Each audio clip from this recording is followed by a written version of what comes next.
सैनिक कोषमा यति धेरै पैसामा छ नेसनको लागि कहाँनिर लगानी गरेको छ नेपाली सेनाले? यो मेरो प्रश्न हो। त्यसो हो भने तपाईँको भनाइ एमसीसी को विषयमा सेना बोल्नु पर्यो, सेनाले बोलेर भने हो? पहिला सुरु सेनालाई असर हुन्छ। यो जो देशमा सेना प्रहरी कर्मचारी नेताहरू हिजरा नलायक हुन्छन्, असक्षम हुन्छन्, अकर्मण्यता हुन्छन्, त्यो देशमा एमसीसी जस्ता मान्छे एउटा जाबो उपाध्यक्ष नायकको आउँछ त? जनयुद्ध लडेर पिएचडी होल गर्ने डाक्टर बाबुराम भट्टराई जसरी पनि हुन्छ भनेर ठुल्ठुला कुरा गर्छन्। अब नेपाली जनताहरू यो चिन्नु पर्यो ती को हुन्। तपाईँलाई थाहा छ एभरेज भनेको पन्जाब ब्याङ्कको हो बराबर साझेदार छ। 20% सबभन्दा बढी धनी मान्छेको पैसा कुन ब्याङ्कमा छ? प्रक्रिया र प्रस्तावना गर्दै के गर्ने भने अन्तिमसम्म निष्कर्ष सल्लाह यहाँ भएको थियो। न्यू मिलेनियम च्यालेन्ज कर्पोरेसन भनेर घुमौरो पाराले यो दिन्छौ भने घुसाउन सांसदहरूले पाउने व्यक्तिगत रूपमा 6 करोड जुन पाउँथे सरकार मार्फत, हजुर त्यो कोषको पैसा चाहिँ एमसीसी मार्फत आएको भन्नुभयो तपाईँले? बकाइदा मलाई देखाइदिनु। जे मन लाग्यो त्यही बोल्न मिल्छ तपाईँ? हैन, मलाई देखाइदिनुस्। यहाँलाई कार्यक्रममा स्वागत छ। हजुर नमस्कार, धन्यवाद। अब आज हामी यो बडो जल्दोबल्दो विषय एमसीसी छ। हजुर एमसीसी को उपाध्यक्ष नेपालमा आउनुभएको छ फतिमा सुमरजी। हजुर फतिमा सुमार, उहाँले सिधै विपक्षी दलको नेतालाई पहिला भेट गर्नुभयो। हजुर जबकि बल सत्ता पक्षको कोर्टमा हुन्छ, त्यसलाई लिएर जाने के गर्ने भन्ने विषयमा। हजुर उहाँले किन विपक्षी दलको नेतालाई नै पहिला भेट्नुभयो? योबाट सुरुवात गरे। एकदम जबरजस्त प्रश्न सुरुमै वज्रपात गर्नुभएको छ यहाँले। हो, प्रजातान्त्रिक प्रक्रिया लोकतान्त्रिक पद्धतिमा चाहिँ सत्ता पक्षलाई भेटेर अनि त्यसको मनाउनको लागि विपक्षी नेतालाई भेटिन्छ। तर उहाँ सुरुमा फेरि सत्ता पक्षको प्रचण्डजीको हातमा चाबी छ भन्ने क्रममा प्रचण्डजीलाई भेट्नुभयो। उहाँले चाहिँ भनेको भनेर मिडियाका केही साथीहरूले चाहिँ फ्ल्यास गर्नुभयो। तर मलाई लाग्दैन यो भन्नुहुन्छ प्रचण्ड कि मतलब जनताको जनमत बिना हामी यस भन्न सक्दैनौँ भनेर भन्नु होला जस्तो मलाई लाग्दैन। किन भनेर म आउँछु एकछिनमा। त्यसपछि गएर उहाँ सिधै विपक्षी नेता केपी शर्मा ओलीजीलाई भेट्न जानुभयो। किन गए त? प्रचण्डलाई भेटेर केपी शर्मा ओलीलाई होइन? होइन, प्रचण्डलाई भेटेर बल्ल केपी शर्मा ओली जानुभएको। सिधै उता गएको भनेर आइरहेछ त? सिधै जानुभएको छैन, पहिला प्रचण्डजीले नै भेट्नुभयो। उहाँ भेटिसकेर अहिले 4 बजेको भेटघाट केपी ओलीसँग हो। त्यसपछिको अरू कुरा चाहिँ तपाईँको अर्थमन्त्री जनार्दन शर्माजी र विशेषतः यसको योजना यसको सबै कुरा जिम्मेवारी लिएको चाहिँ गृहसँगै अर्थ र ऊर्जा मन्त्रालय र प्रधानमन्त्री कार्यालय यसको सबै व्यवस्थापन गरेको रहेछ। हजुर, किन गए भन्ने प्रसङ्ग बडा जबरजस्त भयो। यो आज नै जनार्दन शर्माजीले कुनै प्रेसमा भन्नुभएको छ उहाँले कि सन् 2003 मै यो चाहिँ भएको थियो है।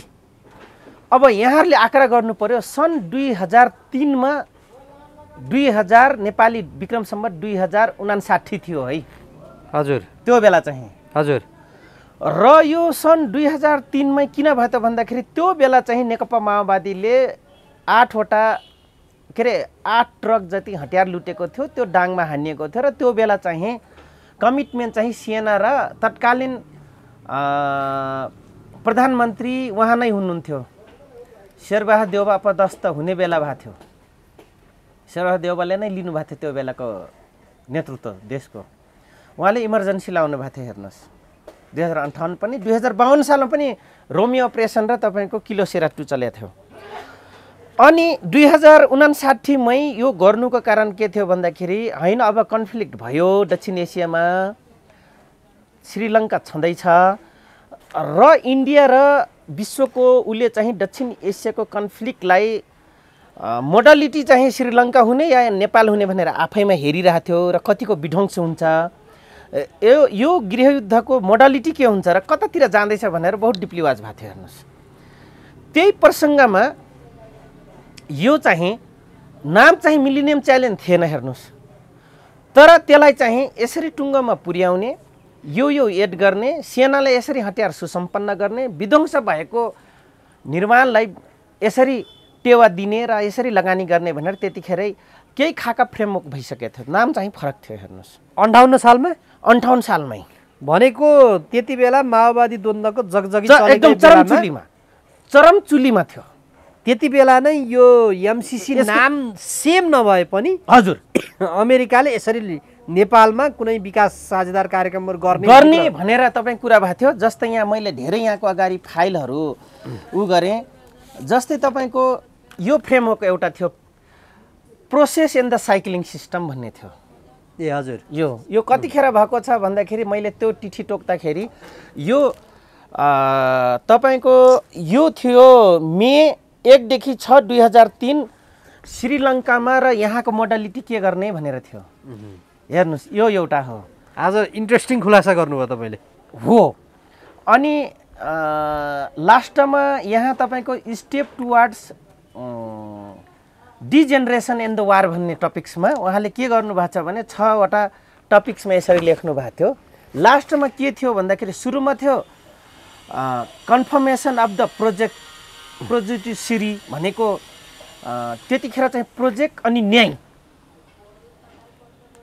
जुडिसियल भनेको तपाईँको न्याय भयो हैन।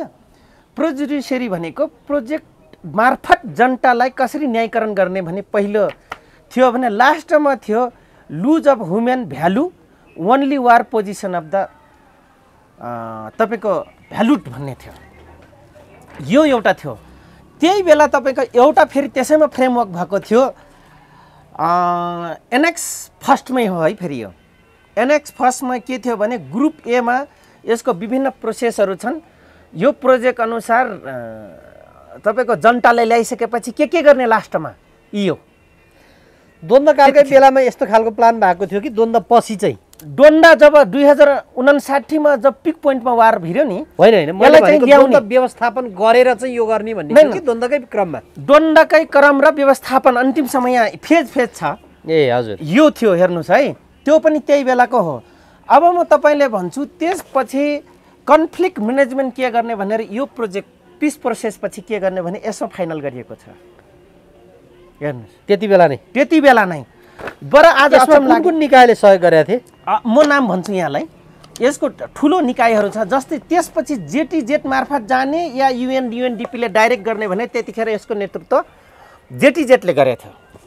र peace building and conflict transformation of the Nepal भन्ने थियो। यो टपिक्समा उहाँहरूले यी धेरै कुरा गरेका थिए। Military police, arm police and security फोर्सेसलाई कहाँनिर लुज बनाउने भन्ने कुरो थियो। भन्दा यसलाई चाहिँ फन्ड दिने, यसलाई पिस प्रोसेसमा लिने अनि जनतालाई त्यसपछि दलीय प्रथालाई के गर्ने भनेर यहाँ गरेको थियो। दलीय प्रथालाई अब तपाईँको यो कागजमा आएर जुन यसमा के गरिएको थियो त भन्दाखेरि यो बाहिर भयो। अनि 2047देखि लिएर बहुदलीय प्रजातान्त्रिक राजनीतिक पद्धतिले प्रक्रिया र प्रस्तावना गर्दै के गर्ने भने अन्तिमसम्म निष्कर्ष सल्लाह यहाँ भएको थियो। अनि यिनलाई चाहिँ इन्भल्भमेन्ट गराउने, त्यसपछि तपाईँको रैटी राजा यस्ता हटाउने, माओवादीलाई पनि त्यसमा प्रजातान्त्रिक प्रक्रियामा ल्याउने, अनि कतिसम्म गर्न सक्छ नेपाली जनताहरूको पिस बिल्डिङप्रति कतिको हुन्छ भनेर तपाईँको यहाँ लेखेको थियो। र कुन कुन अनुसूची उत्पादन आयमूलक पारिवारिक कार्यहरू पुरा डिटेल लिने भन्ने थियो। हेर्नुहोस् यो कार्य उसमा 2060 सालको प्रस्तावना हो।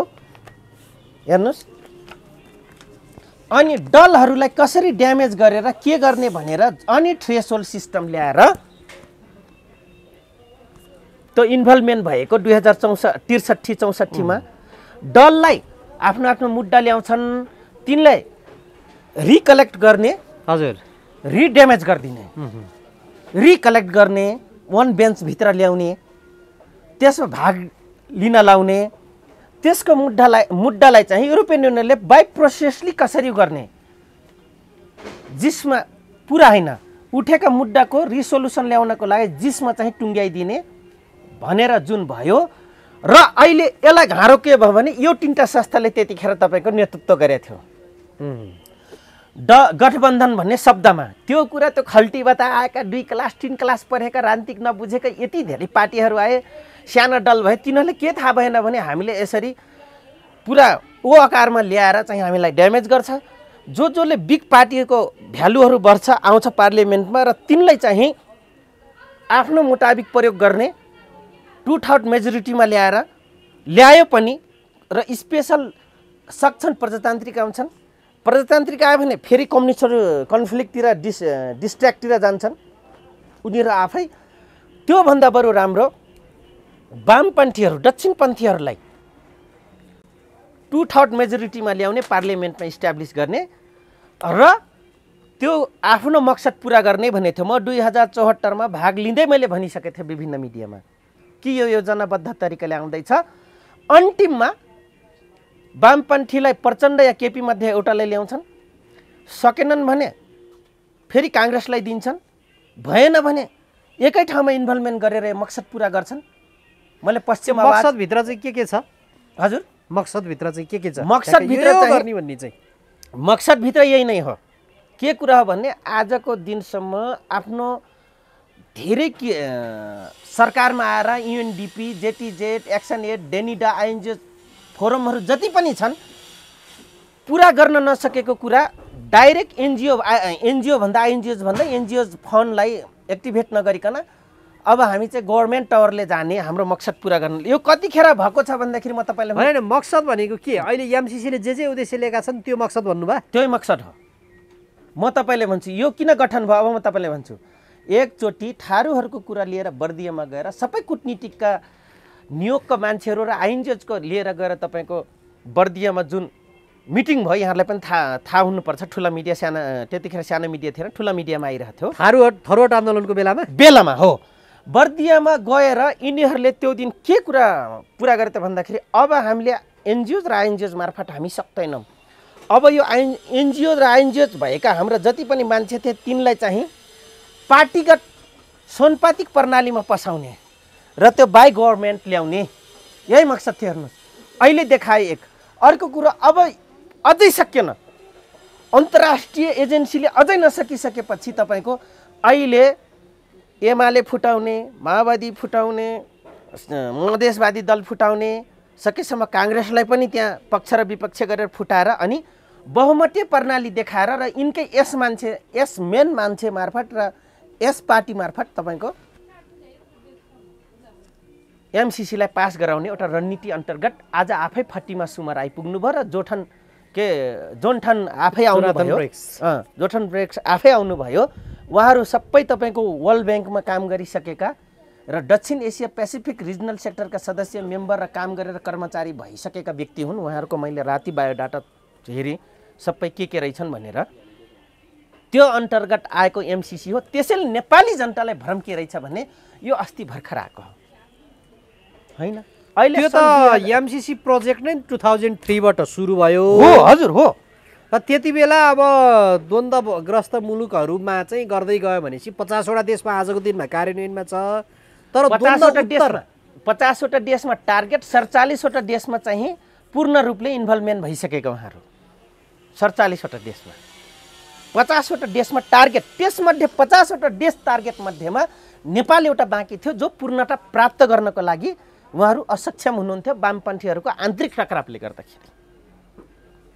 आन्तरिक टकराव भयो र फेरि उनीहरूकै मकसद पुरा गर्नलाई तपाईँको नेकपा जुर्न पुग्यो। अनि टुक्रा टुक्रा भएका मधेसमा देखिएका मधेसवादी दललाई पनि जोड्ने काम गरियो, राजपा बनाइयो। यो कुरा न मधेसी जनतालाई थाहा भएन, त्यो थारूलाई थाहा भयो, न अन्य दलमा लाग्नुभएका अन्य समुदायका राजनीतिक दललाई, कार्यकर्तालाई थाहा भयो। अब थाहा हुन लाग्यो र अब यसो भनिराख्दाखेरि भन्लान् त्यो त भन्न सक्छन्, बादलले भन्न सक्छन्, महराले, जनार्दन शर्माले, अग्निले भन्न सक्छन्, देव गुरुङले बकबक गर्न सक्छन्, प्रचण्ड बाबुरामले बकबक गर्न सक्छन् यो विषयमा। यो त त्यतिखेर हामी चाहिँ लडाइँमा थियो, भए त उहिले भइहाल्थ्यो। जबकि सुरुवात त्यतिखेर भएको छ।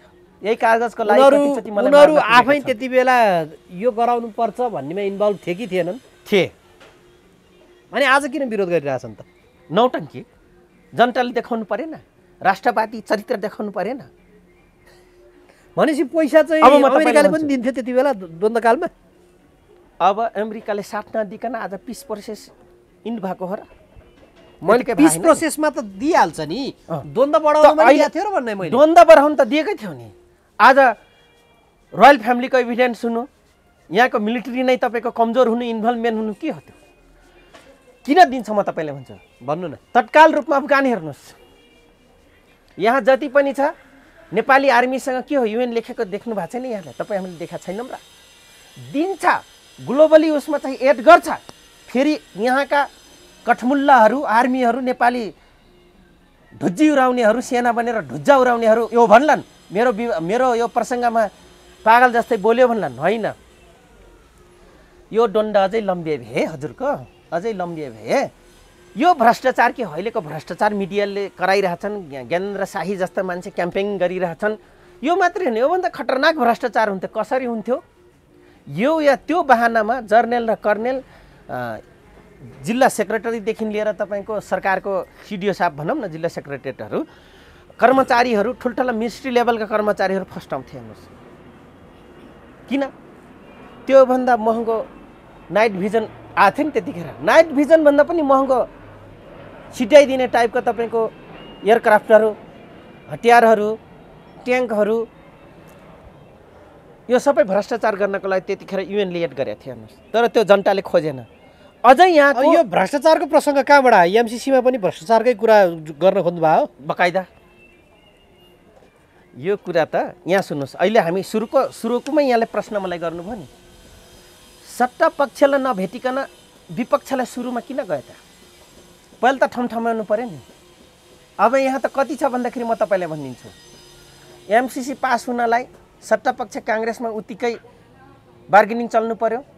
त्यसको लेगेसी सेना छ, त्यसको लेगेसी कर्मचारी छ, त्यसको लेगेसी बोक्ने दल, विभिन्न भातृ सङ्गठन, मजदुर, बुद्धिजीवी, एकाडेमिक लाइनका मान्छे छन्, 7-8वटा फोरमहरू, महिला छ, त्यसमा पनि हेल्थ सेक्टर होला, होइन, एनजिओ सेक्टर होला, 15-20वटा काङ्ग्रेस लेगेसीसँग राख्ने, मधेसवादीकोसँग त्यतिकै, नेकपा एमालेसँग राख्ने त्यतिकै, नेकपा माओवादीसँग राख्ने त्यतिकै, रापरपासँग पनि यतिकै।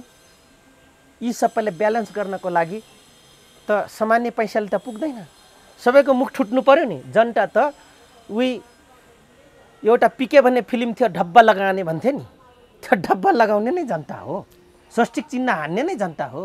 त्यो स्वस्तिक चिन्ह त त्यो दिन हान्थ्यो उसले, एक दिन काम छोडेर भए पनि नेपाली जनताले त्यसको अधिकार खोज्नतिर लागेन न।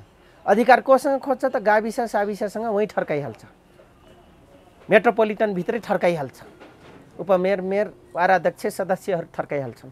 किन? सबै तपाईँको थर्ड लेभल माइन्डका र देशलाई सिद्ध्याउने नै सदस्य वाराध्यक्ष आइरहेछन्। होइन, त्यो त मैले बुझेँ। जस्तो आजको कुरोमा मैले एमसीसीको कुरा जोड्न आँटेको थिएँ, तपाईँले यो नयाँ विषय प्रवेश गराउनु भयो। हजुर, तपाईँको भनाइमा यो एउटा काम चाहिँ त्यति बेलादेखि नै प्लानमा थियो र भ्रष्टाचारको प्रसङ्ग चाहिँ यहाँ कसरी त्यहाँनिर ठ्याक्कै जोडियो त? यो भ्रष्टाचार यसैमा जोडिन्छ।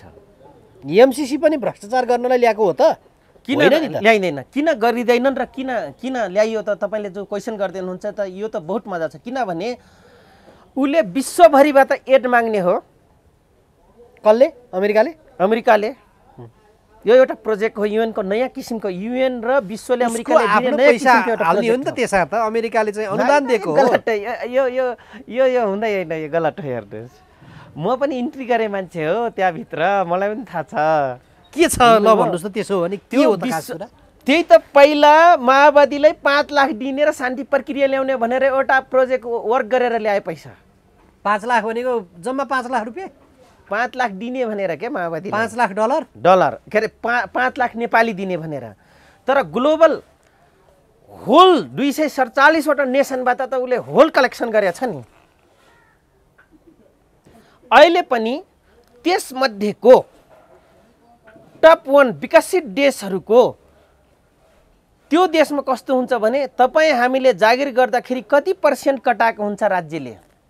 जर्मन, फ्रान्स, युरोपका मोस्टली देशहरू, अमेरिकन, अस्ट्रेलियन र तपाईँको अफ्रिकन विकसित देशहरूमा देशको पैसा कटाएर त्यो वर्ल्ड ब्याङ्कमा आउँछ। त्यो वर्ल्ड ब्याङ्क मार्फत नै त्यसको एउटा प्रोजेक्ट फाइल बनाएर उतिखेर एड गर्यो। त्यो पछिका अब नयाँ किसिमको प्रोजेक्ट दिएर दक्षिण एसियामा फेरि पनि उसको वर्चस्व जमाउनको लागि र त्यो लिगलाइज ब्ल्याकलाई व्हाइट बनाउनको लागि त्यो आएको हो। हेर्नुहोस्, सिधा कुरा, विगत पनि आयो, 5 लाख दिँदै शान्ति प्रक्रियामा ल्यायो, चुनाव खर्च दियो, नयाँ किसिमको वर्क फ्रेमहरू दियो, योजना आयोगमा आफ्नो नयाँ किसिमको योजना घुसायो, जो नेपाली जनताले मागेको भन्दा हाई एक्सपेक्टेसन तर पैसा कुन जिरो। चाहिँ योजना त्यो नेपाली जनताले मागेको भन्दा हाई एक्सपेक्टेसन भएको योजना चाहिँ? जस्तै तपाईँको विवाद मच्यो नि तपाईँको वाटर रिसोर्सेस म्यानेजमेन्टमा, ल्यान्ड रिफर्ममा, त्यसपछि तपाईँको इक्वल एक्सेस प्रोग्राममा अन्तर्गत इक्वल एडजस्टमेन्ट, इक्वल रिप्रेजेन्टेसन। त्यसमा कुन भन्नु त? बुझिने एजेन्डागत रूपमा भन्नु त? ती त अब अर्गनाइजेसनल पार्ट भए। अर्गनाइजमा जस्तै तपाईँको समावेशी र समावेशी समीकरण अन्तर्गत गाउँपालिका, नगरपालिका र तपाईँको जिल्ला लेभलमा जुन प्रोजेक्टहरू आए नि, जस्तै तपाईँले अझै यहाँले टु दी पोइन्टमा खोजिहाल्नुभयो, हैसियत थियो यहाँको सांसदमा निपानेजी, तपाईँ मान्नुहोस् त, हैसियत थियो कि आफ्नो क्षेत्रमा 3 करोड 4 करोड 5 करोड लगानी गर्ने, व्यक्तिगत खर्च गर्न पाउने कसको हैसियत थियो? कुन चाहिँ मन्त्री र सांसदको थियो? त्यो त सरकारको ढुकुटीबाट दिएको पैसा हो नि त, अहिले त रोक्दै छ। कहाँ थियो सरकारको ढुकुटीमा निपानेजी? यहाँले मलाई प्रश्न गहिरो गरिदिनु, कहाँ थियो? 10 वर्ष लुटेको पैसा सिद्धेकै थियो। अर्थ मन्त्रालयबाट आउने सरकारको ढुकुटी अन्तर्गतको होइन भने तपाईँ हामीले नदिकन अर्थ मन्त्रालयमा जम्मा हुन्छ। त्यही त हामीले दिएको पैसा हो त्यो त, हामीले दिएको पैसा सांसद मार्फत आयो। 3 महिनामा 2-3 अर्बको आइटिट हुन्छ, निर्हाटै छैन। कहाँबाट नेपाली जनतासँग पैसा थियो र कहाँबाट आयो त्यो पैसा? ऋण ल्याएको छ त सरकारले। त ऋण लिन त तपाईँ हाम्रै टाउको गनियो नि, गनियो अनि त्यही ऋणको पैसा त हो नि। त व्यक्तिगत 5 करोडसम्म खर्च गर्न पाउने, जसको त मूल्य पर्ने बेला हल्ला गर्छ क्याम्पसको बाहिर गएर, आफ्नै रिजन भिजन, आफ्नै घरको योजना थाहा छैन त्यो सांसदलाई, अनि 5 करोड कहाँ कहाँ योजना गर्ने भनेर 5 करोड दिने कहाँसम्मको मुङ्गेरी लालको हसिन सपनी देख्यो? त्यो हो, त्यो कहाँबाट आयो?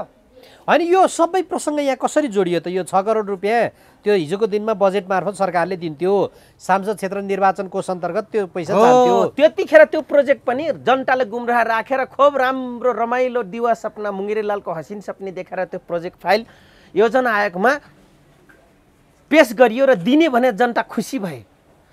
आज त्यही पैसा दिन नसक्दाखेरि न्यू मिलेनियम च्यालेन्ज कर्पोरेसन भनेर घुमौरो पाराले यो दिन्छौ भने घुसाउन सांसदहरूले पाउने व्यक्तिगत रूपमा 6 करोड जुन पाउँथे सरकार मार्फत, हजुर, त्यो कोषको पैसा चाहिँ एमसीसी मार्फत आएको भन्नुभयो तपाईँले? बकाइदा मलाई देखाइदिनु, जे मन लाग्यो त्यही बोल्न मिल्छ तपाईँ? होइन, मलाई देखाइदिनुहोस्, मलाई देखाइदिनुहोस् योजना आयोग र जति कति राजस्व भएर सबै जिल्ला र बाँड्दाखेरि यो बाँड्दाखेरि कति पैसा हुँदो रहेछ मलाई देखाइदिनुहोस् त।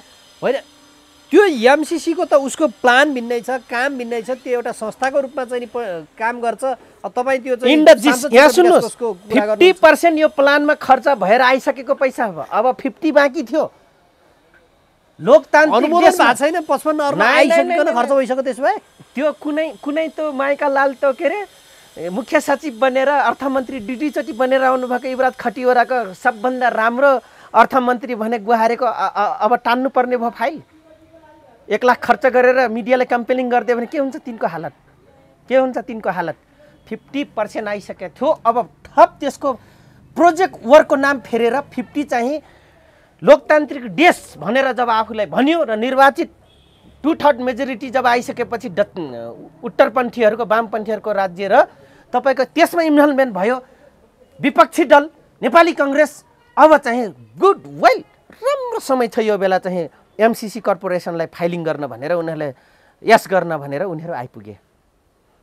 त्यही पनि साना दललाई लोकतान्त्रिक भनाउँदा इन्भल्भमेन्ट गराएर साना दललाई ठेगान लाएर उनका प्रोजेक्टबाट आउने सांसद भित्र पसालेर यस गराउनको लागि फेरि त्यो दल 2-3 टुक्रा गरेर अब चाहिँ आइपुग्नु भयो फटीमा। कहाँ यस हुन्छ नि त? त्यहाँ जस्तो यस भनेर अहिले जुन छ नि नेकपा यस, हजुर, ऊ आफैले एमसीसी को विरोध गरेछ। अब यहाँ पनि आफै धामी आफै झाँक्री छन्। भण्डारीजी नेपाली काङ्ग्रेसको नेता हो, विपक्षमा बोल्नुहुन्छ, केन्द्रीय सदस्य, उसकै प्रधानमन्त्री छ, उसकै अर्थमन्त्री ज्ञानेन्द्र कार्कीले के भन्नुहुन्छ? मैले जिम्मेवारी लिनुपर्छ अर्थमन्त्री भएको नाताले भन्छ। हो, तपाईँको विश्लेषण यहाँनिर आएर फेल खायो क्या? मिलेन क्या? यहाँ होइन, कसरी फेल खायो?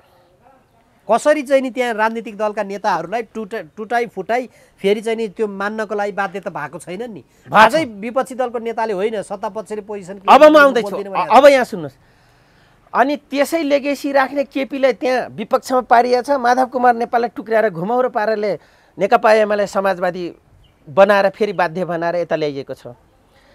अब अर्को नेकपा के अरे माओवादीभित्र देव गुरुङ जस्ता पात्र, लीलामणि पोखरेल जस्तालाई विपक्षमा बोल्न लागिएछ, अनि यता भीम रावललाई विपक्षमा बोल्न लागिएछ। तर उसैको मान्छेले अब माओवादीको प्रचण्ड अध्यक्ष स्वयंले चाहिँ नि यथास्थितिमा पास हुन्न भनेर बोलिसके त।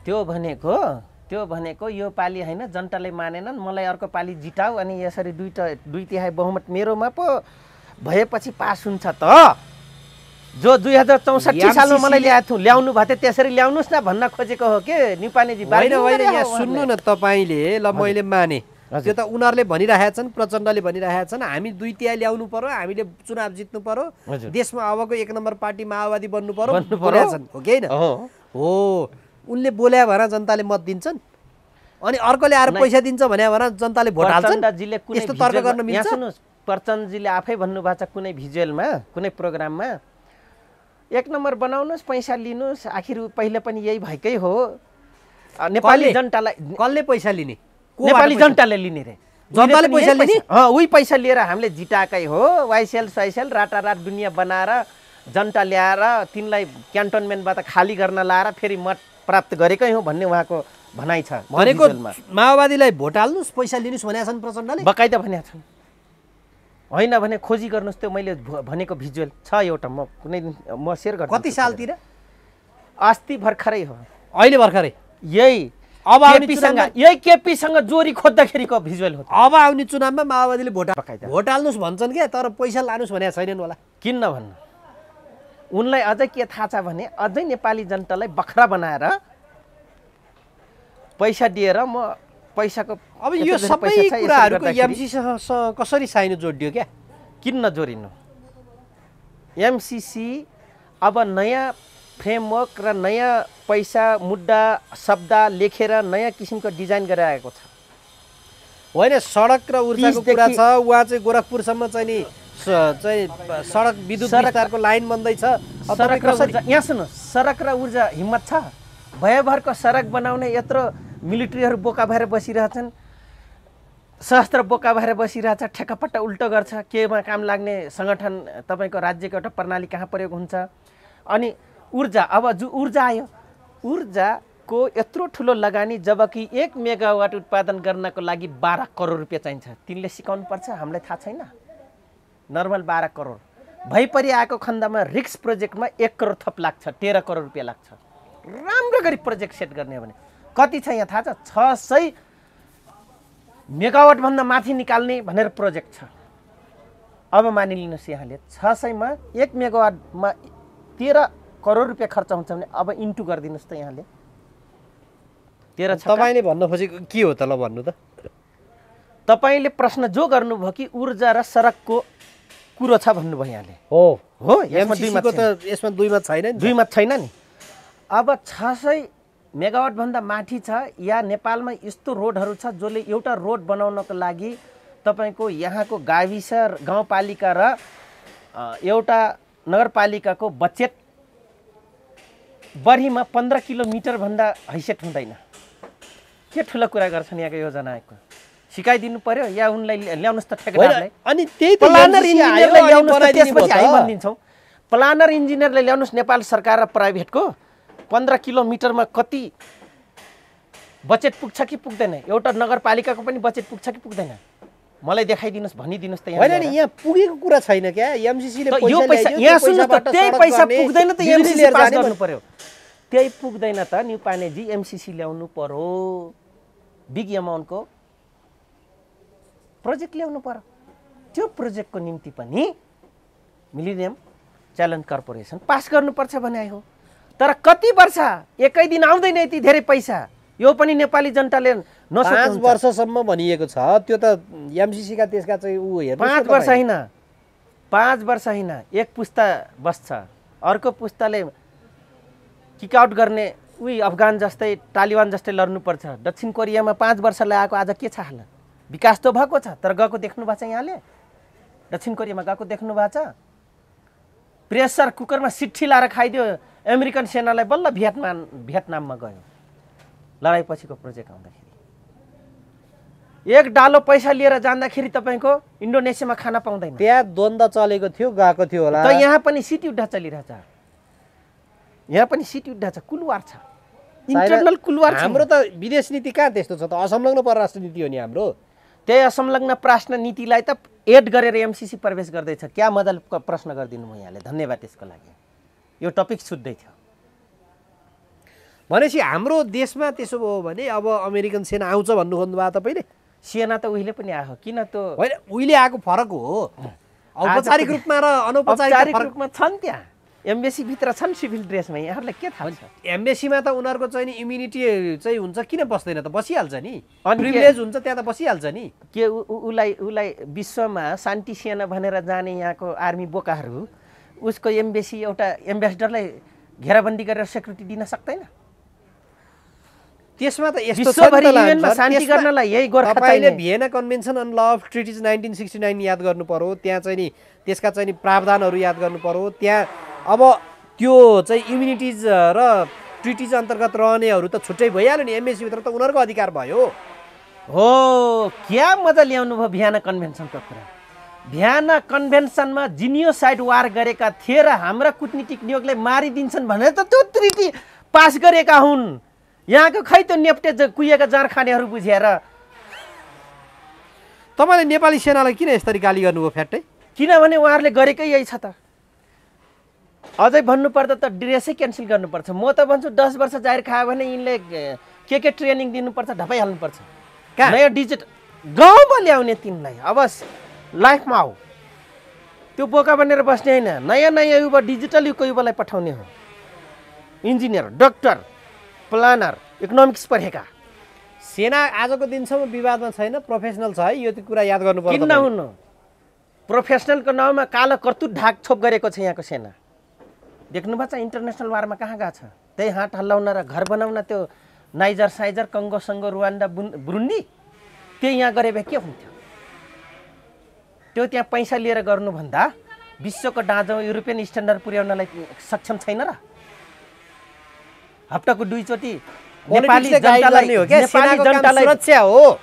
के का सुरक्षा हुनु? कहाँ चाहिँ सुरक्षा गरेछ? उहाँ इन्डियन बीएसएफ फोर्सको हेलिकप्टर खस्दै गरेर मुख बाह्र हेर्छ। त्यस्तो नि सेना हुन्छ? के गर्नुपर्ने? गोली हानेर ढाल्नुपर्ने? के को गोली? अलर्ट गर्नुपर्ने। नोमिनेन्स ल्यान्डभन्दा आकाशमा 1 इन्ची आइस र मेरो ब्यारोमिटरले नाप्दियो भने we should be fire. Alert गर्नुपर्छ कि पर्दैन? कराएको कराइ छ नि त। दार्चुलाको सिडिओले भारतलाई पत्र लेखेको हैन, गृह मन्त्रालयलाई भने हैन, गृह मन्त्रालय बोल्दैन त के गरुन् सेनाले? सेनाले सशस्त्रले के गर्ने? त्यस्तो माना खाछ, किनभने नत्र भने यहाँ फिटा दिँदैन। के गर्ने? हतियार बुट ल्याउँदा उसले सोध्नुपर्छ कुन स्टारको हतियार ल्याउने भनेर। त्यो बाबुराम ट्याउट्यो ट्याउट्यो कराउँथे डाक्टर साहबले।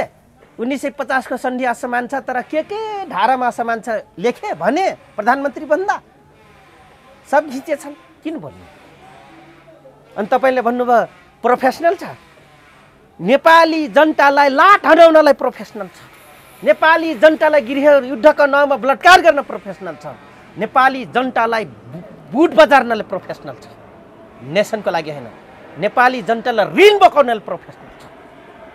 सेनाले ऋण नि बोकाइरहेछ? बोकाइरहेछ त, बोका जस्तो खाइरहेछ। के चाहिँ गरिरहेछ? हो, त्यही कुनमा लाग्यो सैनिक कोषमा यति धेरै पैसामा छ, नेसनको लागि कहाँनिर लगानी गरेछ नेपाली सेनाले? यो मेरो प्रश्न हो। तपाईँहरूले लड्दाखेरि चाहिँ नि सेना आएर त चाहिँ नि कतिपय जनतालाई सुरक्षा दिएको, माओवादीले त उहाँ चाहिँ रुखा झुन्डाइदिने, मार्दिने, टाउकोले काट्दिने, कम गरे। सेनाले के गर्यो? मेरो ढाड अझै पनि चिसो भयो भने डुब्छ। के गर्यो हाम्रो मान्छेले? के गर्यो हामी पनि थाहा छ। त्यो आफ्नो वर्ग र आफ्नो समुदाय र सर्टेन वर्गलाई सुरक्षा मात्र दिएको हो। सबलाई दियो, उल्टो डनाडन हानेर सब माओवादी जन्माइदियो। आज एमसीसी आउँदा सुरक्षा दिनु उसको कर्तव्य हो, यसमा दुई मत छैन, गर्नुपर्छ। तर मेरो सङ्गठनभित्र असर हुन्छ। हामी नेपाली सेना हो, हामी नेपाल र नेपाली प्रतिको प्रोफेसन हुँदा पनि कतिबद्ध छौँ, अक्षुण्णताभित्र छौँ भनेर स्टेटमेन्ट पेल्या खै त। त्यसो हो भने तपाईँको भनाइ एमसीसीको विषयमा सेना बोल्नु पर्यो, सेनाले बोलेर भने हो? पहिला सुरु सेनालाई असर हुन्छ। यो किन सेनाले चाहिँ असन्तुष्ट जनाउनु भयो? जो देशमा सेना, प्रहरी, कर्मचारी, नेताहरू हिजरा नलायक हुन्छन्, असक्षम हुन्छन्, अकर्मण्यता हुन्छन्, त्यो देशमा एमसीसी जस्ता मान्छे एउटा जाब उपाध्यक्ष नायक को आउँछ त? होइन तपाईँले के भन्नु खोज्नु भएको? एमसीसीको उपाध्यक्ष त एमसीसीको चाहिँ त्यसको समर्थन खोज्नलाई आउनु त स्वाभाविक हो नि। अब आफूले दिन लागेको कुनै प्रोजेक्टमा यहाँका दलका नेताहरू के भन्दो रहेछन् भनेर बुझ्न आउनु त कुन चाहिँ ठुलो कुरो भयो र? हो, त्यो एकदम जबरजस्त प्रश्न गर्नुभयो। नलायकहरूलाई जिताएर उसले पैसा लगानी गरेछ, त्यस्तै टाइपको नेता र सबै आएका छन्, ऊ त समर्थन खोज्न त आउँछ। एक्ज्याक्टली राइट यहाँले गरेको प्रश्न। तर नेपाली जनता, त्यो नेता जब नेपाली जनताले इलेक्टेड गर्यो भने नेपाली जनताको खिलाफमा छ या पक्षमा छ भने यत्रो यत्रो ट्यापे रिसर्चर पठाइरहेको हुन्छ, रिटायररहरू कोही बिचका रिसर्चर पठाइरहेको हुन्छ। यत्रो तपाईँको 7 दिन 15 दिनको, सबभन्दा बढी 15 दिन 1 महिना 2 महिनाको तपाईँको भिसा लिएर आइरहन्छन्। त्यहाँ त बुझ्न सक्दैन एमसीसीको कर्पोरेसनका उहरू समितिको मान्छेले बुझ्न सक्दैन। अनि कसलाई के बुझ्ने भन्नुभएको? यो त बडो कन्फ्युजन क्रिएट गर्नुभयो तपाईँले।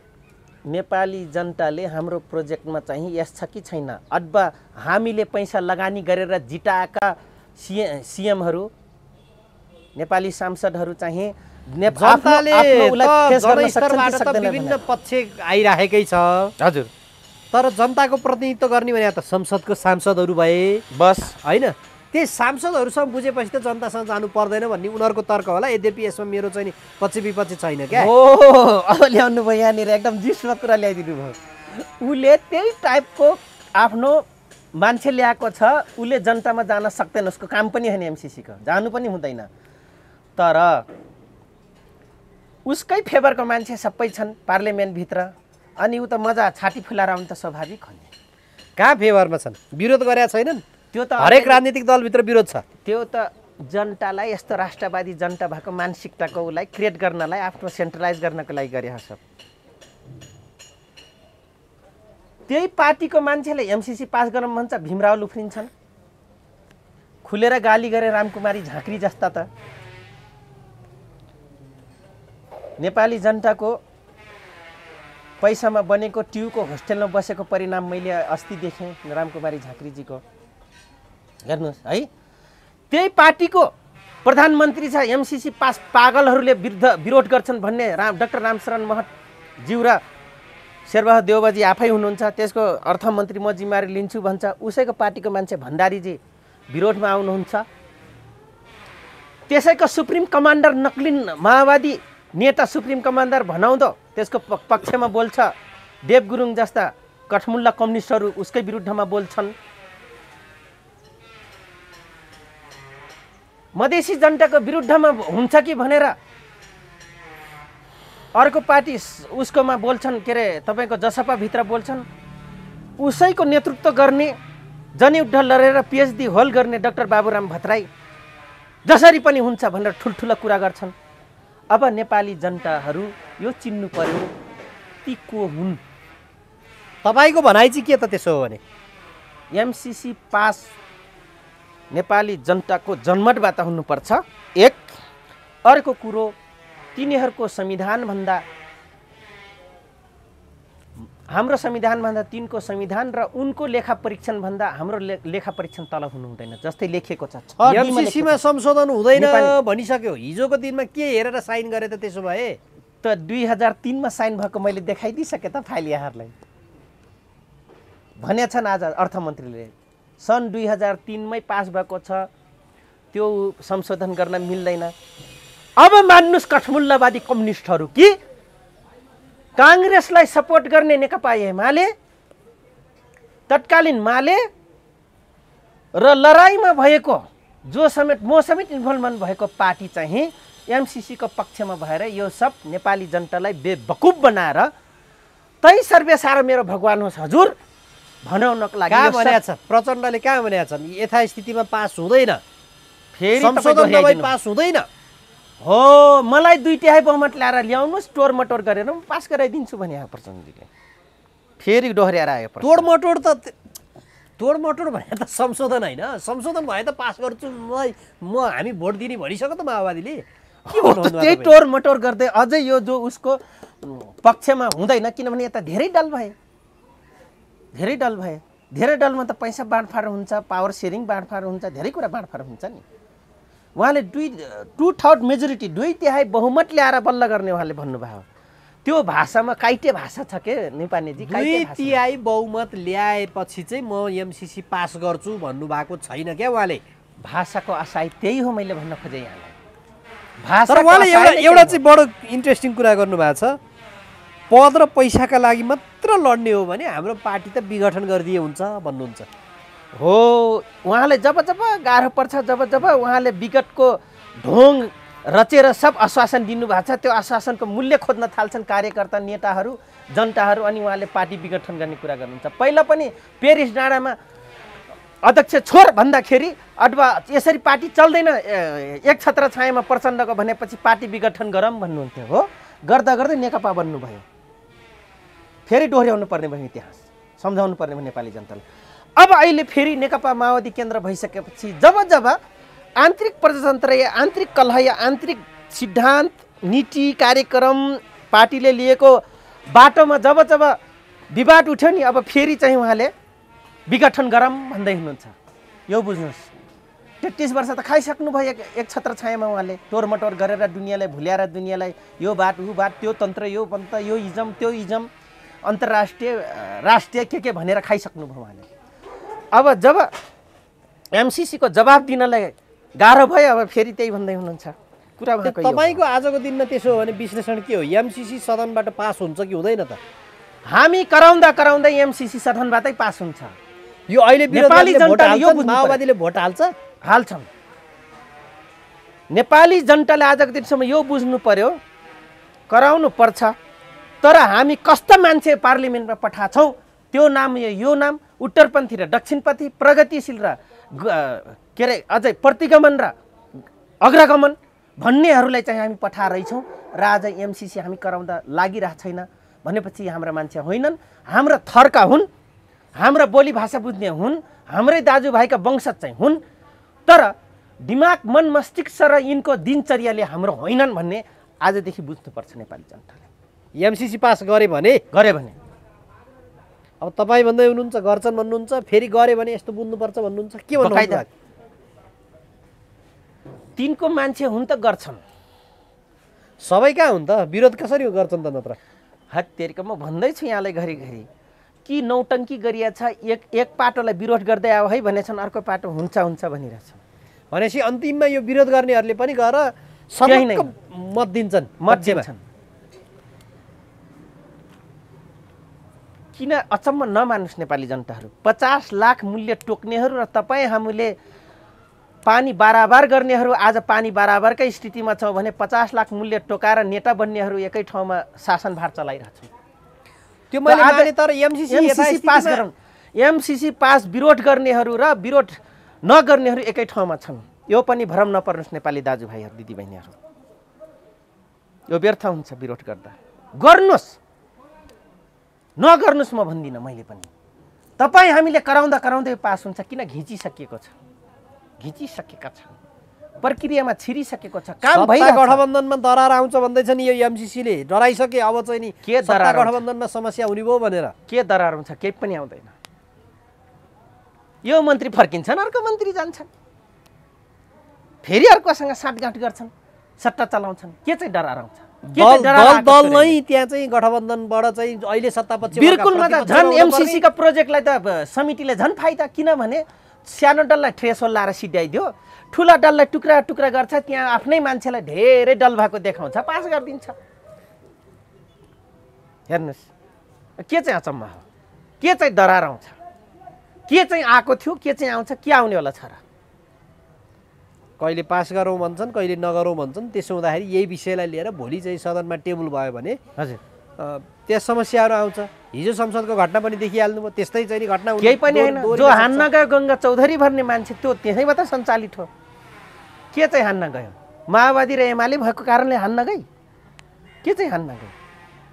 अस्तिसम्म त कमरेड भनेर नाङ्गाला मारेकै हो, हाम्रो विरुद्धमा खैरो खनेकै हो, हाम्रै मान्छे। हामी हेरौँ ठरुनी थारू भनेर, हामी हेरौँ माओवादी र वामपन्थी भनेर, तर ती हाम्रै अगेन्स्टका व्यक्ति हुन्। के चाहिँ त्यो पनि केही पनि होइन, त्यो पनि नौटङ्की हो। चिन्छु म, अग्निलाई नचिने हो र? त्यही संस्थामा थिए। गङ्गा चौधरीलाई नचिने हो र? प्रतापपुर सरस्वती स्कुलमा सँगै पढ्या हो भनाइको अर्थ भने 2 क्लासमा थिइन्, म 6मा थिएँ, म 6-7देखि नै आइपुगेँ काठमाडौँ। उनी सासूले कि नाटाले सासू पर्छन्, यताबाट ऊ जहाँ पोइ लिएछन् उनको पोइको घरमा बुहारी भन्न मेरो बुढोमा के अरे बुढी फुपूको छोरी गएकी छिन्। नाताबाट पनि हामी सबै च्यानलमा छौँ। उनको स्थिति अग्नि सापकोटाको स्थिति थाहा पाउँछौँ। नेकपा माओवादी केन्द्र नेकपा एमाले नचिने हो र, त्यो पनि चिन्छौँ। त यो व्यर्थ हो, यो मिडियालाई मसला मात्रै भएको हो, पक्ष र विपक्ष देखाउनलाई। मिडियालाई मसला त मिडियाले त के गर्ने हो र, राम्रोसँग काम गर्दैदेखि त मसला बनाएर बस्दैन नि त। हो, हामी पनि बोल्दैनौँ, तपाईँ र हाम्रो पनि साँठगाँठ हुँदैन न्युपानेजी। त्यस कारणले यो सब नौटङ्की हो, यो सब जनतालाई विभाजित गर्ने रणनीति हो। एमसीसीको उपाध्यक्ष नेपाल आउनु नौटङ्की भन्न खोज्नु भएको, यो पनि नौटङ्की हो। भइसकेको कुरालाई अब पूर्णता देऊ त, कागज तिम्रो पार्लियामेन्टबाट हामीलाई कागज देऊ। You had been commitment, give me proof. Invest भइसकेछ पैसा, यतिकै भनिरहेछ पैसा लगानी भइसकेछ भनेर। ऊ पनि हाम्रो रे, यत्रा हुन्छ हाम्रो पैसा थाहा छैन र हामीले कुन ब्याङ्कमा कति थियो भनेर जनयुद्ध पछि भयभरको धनी अहिलेको दिनसम्म पैसा लगाएर अमेरिका राख्दैछन्, ब्याज विभिन्न देशमा राख्दैछन्। तपाईँलाई थाहा छ एभरेज भनेको पन्जाब ब्याङ्कको हो बराबर साझेदार छ, साझेदार छ। 20% सबभन्दा बढी धनी मान्छेको पैसा कुन कुन ब्याङ्कमा छ न ढाँटे हुन्छ। Punjab Everest bank, charter standard bank, Nabil bank, पछिल्लो कालमा अब माओवादीले लुटेको पैसा गराउनले प्रभु ब्याङ्क, त्यसपछि किस ब्याङ्क मर्जर भयो होइन, लगायत अब एफसी मेगा सेगा आइरहेछन्। त्यो पनि मारेको हो, को मारेको हो त्यो पनि चिन्दछु म। उनको ब्याक गराउनै थाहा पाउँछु, कहिलेदेखि नेपाल आए, कहिलेदेखि स्टार्ट गरे।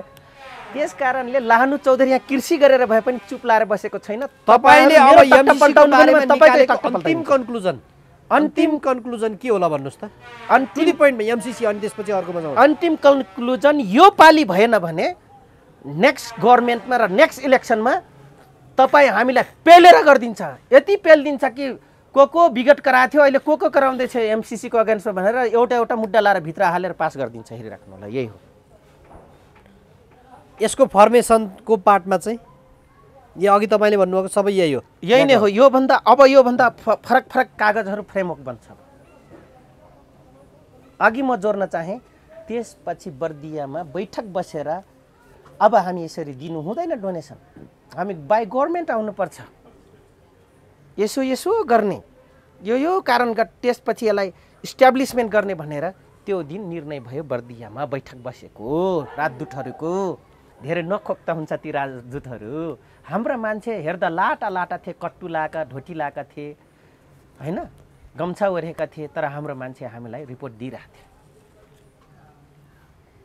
तिनले त्यसपछि यो समग्र डिजाइन भयो हो, यो अन्तर्गत पैसा आउन आँटो। हजुर, अब तपाईँको बुझाइमा चाहिँ एमसीसीले देशको हित गर्छ कि हित गर्दैन, अथवा देश खतम बनाउँछ त? यसो हो, अब हिट गर्छ कि हिट गर्दैन भन्नुभयो। जो व्यक्ति तिनले गठबन्धनमा ल्याएका छन्, राजनीतिकमा ल्याएका छन्, तिनको चरित्र 18 पुस्ते पल्टाएका छन्, 20 पुस्ते पल्टाएका छन्, अनि तिनको मान्छे चरित्र तिनकै अनुसारको छन्, तिनले जे भन्यो त्यो गर्नेछन्, कहाँबाट हिट हुन्छ? एक त्यो अहम प्रश्न रह्यो। अर्को कुरो, विकास हुन्छ कि हुँदैन? म भन्छु एकचोटि च्यालेन्जमा आउनुहोस् नयाँ पुस्ताहरू, एमसीसी जस्तो पैसा होइन, एमसीसीकै बराबरको पैसा यो सरकार आजको दिनसम्म बसेका ठुला धनाढ्यहरू गरेका, राज्य दोहन गरेका ठुला ठेकदारले, ठुला राजनीतिज्ञले, ठुला व्यापारीले, ठुला कर्मचारीले गरेका दोहन राज्यको सबै पैसा ल्याउनुहोस्, एमसीसी भन्दा धेरै हुन्छ। नेपाली युवा जेनेरेसन त्योभन्दा राम्रोसँग विकास गर्न सक्ने एबिलिटी, सक्षम, एजुकेसन, क्यापासिटी सबै छ। मैले चाहिँ त्यो देखेको छु नेपाली जनतामा। तपाईँको भनाइमा त्यसो भने एमसीसी ल्याउनु जरुरी छैन? छैन, नेपाली जनता आफै सक्षम छन्, तर सिस्टम र डिसिप्लिनमा आइदिनु पर्यो। यो जस्ता आजको दिनसम्म आउने 50-60 वर्ष बुढो भइसक्दा तलको बुढी औँलाको कपालदेखि बिच्चा माथि सबै फुलिसकेका, जुङ्गा टुङ्गा भयभरको फुलिसकेका यस्ता गोबर गन्जहरूलाई प्रतिनिधित्व नगराउने हो भने, यिनलाई साइड लाउने हो भने यो मेरो भनाइ हो, जिस्टोमा मैले भनिदिएँ। के चाहिँ गर्लास् थारू भन्छन् भने तिमीभन्दा धेरै गर्न सक्छ हामी, किनभने हामीसँग वर्तमान पनि छ, विगतको इतिहास पनि छ, आउने भविष्य पुस्ताको लागि पनि उज्यालो दिनहरू छ। टर्च लाइट बालिसकेको छ हामीले, फ्युचर इज डार्क हुन्छ, तर हामीले बालिसकेको छौँ त्यो अँध्यारोले उज्यालो बनाउनु। त्यो भनेको तपाईँले भन्न खोज्नु भएको चाहिँ नयाँ पुस्तालाई अब जानुपर्छ नेतृत्व, हजुर, नयाँ पुस्ताले हेर्नुपर्छ, नयाँ पुस्ताले मुलुकलाई लिड गर्नुपर्छ भन्ने लिड गर्नुपर्छ र यस्तै एमसिसीको फुलफिल हुने गरी आउनुपर्छ। आर्थिक क्लिननेस पावर हुनुपर्छ, आर्थिक क्लिन भिजन हुनुपर्छ, आर्थिक इम्प्लिमेन्टको क्लिन भिजनरी पावर हुनुपर्छ। हेर्नुहोस्, जो ब्लू प्रिन्टमा लेखिएका योजना आएका टोर मटोरका कुराहरू, भिखारी कुराहरू त्यो लेखिएका छन् दिवा सपना, त्यो होइन। जे हुन्छ ब्लू प्रिन्टभित्र तत्काल त्यो गर्ने, बाँकी यसरी नै खरबौँ खरब रुपियाँ आयातित हुनुभन्दा त्यसलाई स्टक कसरी राख्ने र निर्यात भन्दा पनि सर्भाइभ हुने टाइपको प्रोजेक्ट सेट गरेर त्यो 12-15 अर्ब रुपियाँ वर्षेनी जान लाग्छ विदेशमा, त्यसलाई रिजर्भ गरेर राख्यो भने 5 वर्षमा कायापलट हुन्छ। तर रिजर्भ गर्न त यहाँ चलाउन सक्नु पर्यो नि, चालु खर्च बढी छ, हाम्रो पुँजीगत खर्चै छैन नि। जिरो उत्पादन नै जिरो छ नि, चालु पुँजी खर्च नभए कसको हुन्छ त? त्यही त, त्यो दिशामा चाहिँ लिएर जानु पर्यो भन्ने तपाईँको त पर्यो। मकै ल्याउने बाहिरको यत्रो चाहियो रे, मुखभरि रे, घोगा पनि ठुलो चाहियो, चाइनाबाट ल्याइदिने। यहाँको कोदो रोप्न छोडेर मेक्सिको कोदो घिच्न मन लाग्ने, यहाँको फापर खाएर उताको खाने, प्याज यहाँको यत्रो हुन्छ र ठुलो खानु पर्छ, चाइना त ल्याउने। जबकि आजभन्दा म तपाईँले भनिदिन्छु 2050 सालमा भर्खर कोडारी राजमार्ग उद्घाटन भएपछि मलाई काठमाडौँमा ल्याउने मेरो छिमेकी बुवा नेपाली कङ्ग्रेसको यातायात मन्त्री शिवराज जोशीले उद्घाटन गर्न जानुभयो कोदारी राजमार्ग। त्यतिखेर उहाँले प्याज र कृषि सिग्नेचर हान्नु भएको छ, कृषिको उसमा चाहिँ लसुन र प्याज दिएर आउनुभएको उहाँले। मलाई थाहा छ त्यो ड्रप उहाँको घरमा छ, मैले हेरेको छु। भनेको चाइनालाई खेती खेती गर्नलाई त्यतिखेर नेपालले दियो। आज हामी प्याज चाइनाबाट ल्याउँछौँ। रेशमी खेती गर्ने किमु छैन हामीसँग, वातावरण छैन र भूगोल छैन। खै रेशमी खेतीको भएको जुट्टा स्वाहा, हेटौरा जिन स्वाहा, रोपियो स्वाहा, जुट मिल स्वाहा, भएका ठप अन्य कुरा स्वाहा। अनि हामी के भन्छौँ? लुनकरण चौधरी त वीरगन्जका नेपाली मार्या होइन। यो स्वाहा बनाउन त तपाईँहरूले नै भूमिका खेले त हो नि। भएका पुल चाहिँ नि, बाटो संरचना, पुलेसा, यी उद्योग धन्दा गिरिजाले गरेर चाहिँ के हो? ब्लास्ट गरिदिनु भयो नि हिजो। गिरिजाले गरेको चाहिँ के हो त फेरि? त्यही त, संसदवादीले भ्रष्टाचार गरे। गिरिजाले गरेको चाहिँ के हो त?